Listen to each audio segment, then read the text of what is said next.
So this is the bonus on deep connections, or developing a deep level of intimacy with women once you meet them or once you're dating them.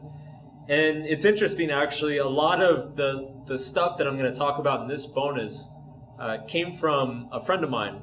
I met a guy, ironically, he actually emailed me because he wanted to meet a pickup coach, but and he came out to Boston and we hung out. But I mean, this guy, I've never seen anybody behave. I've never seen women react to a man quite like they reacted to this man. He's very intense. He's kind of a medium height, older Jewish guy with like scraggly curly hair, completely fearless, and just had this emotional intensity about him.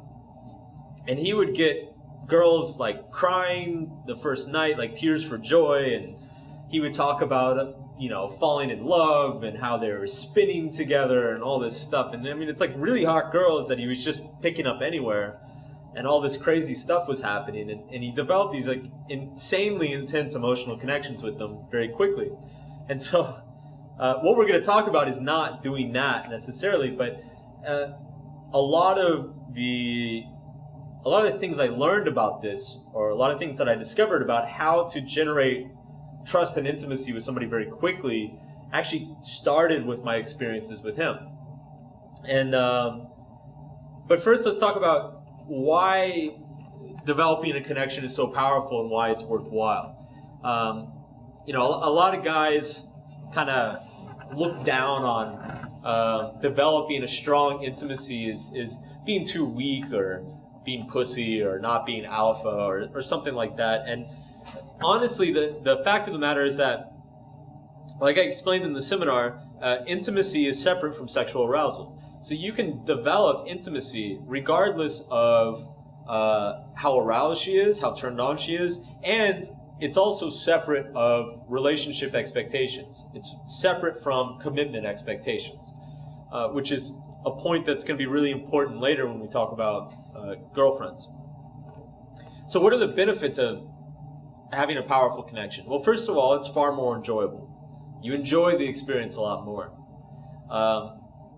Experiences in general, and this is true for anything, we perceive them to be more significant and more worthwhile when we have an emotional investment in them.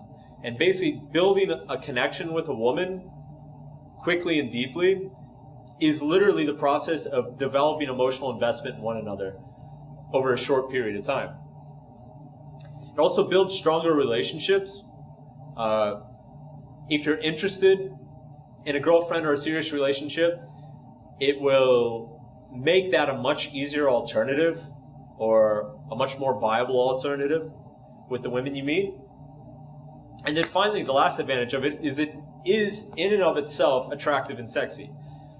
A lot of women, we talked about at the beginning of the seminar that the basis of attraction is basically perceived value or perceived status. And to a lot of women,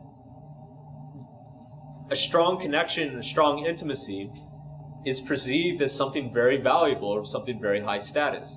And therefore, it is considered attractive, it's considered rare, and it's something that they don't experience all the time.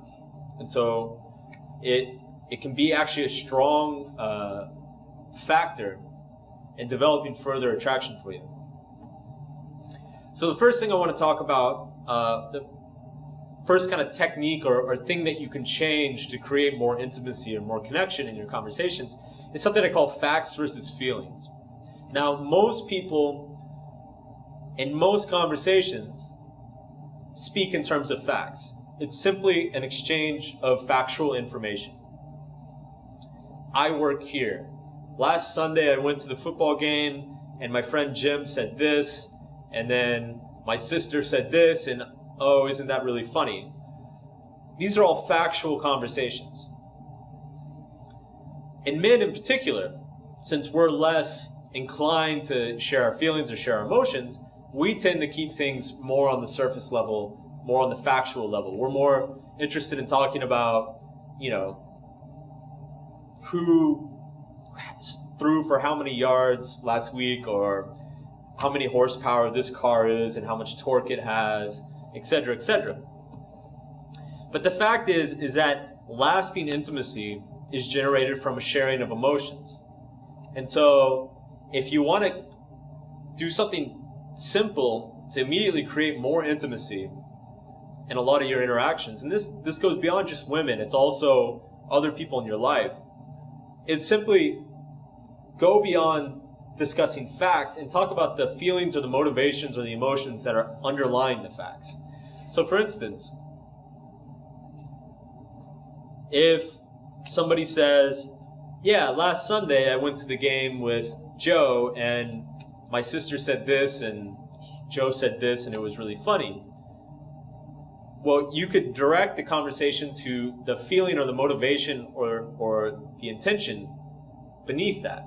So you could say, oh, do you like to go to the game with Joe and your sister? How is your relationship with your sister? How do you feel about your sister making those kinds of jokes? These are what are generally perceived as deep questions. And they require a little bit more effort to answer. You actually have to stop and think, wow, why do I do that? Here's an easy example that you can do that I use all the time. Everybody says at some point, everybody you meet, the conversation comes up at some point, what do you do for work? And 99% of people just exchange the facts. I do this, I do that. I always say, do you like it? Immediately after. Do you like it? Do you like what you do? And one of two things will happen. Either they'll say yes, to which I'll say why, or they'll kind of hem and haw and they'll be like, well, I like this part of it, but I don't like this part of it, or I don't know, which is basically, then I'll say, so that's basically a no. You don't love your job. And they'll say no, to which I'll say, so why are you doing it? And suddenly, you've known somebody for about 60 seconds, and suddenly you're talking about the motivations of what they spend their entire career doing.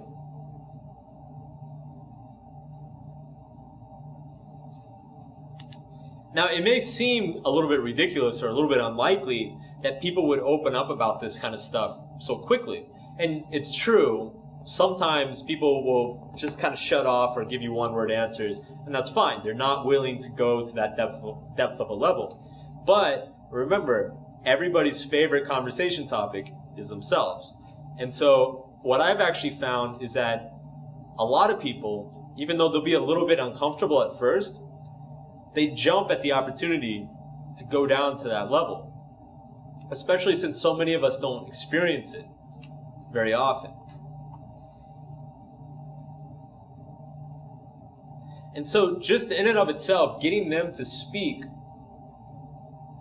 about their motivations and emotions underneath the actions that they experience generates by itself a certain level of trust or connection that you don't normally have with a stranger, even after a few minutes.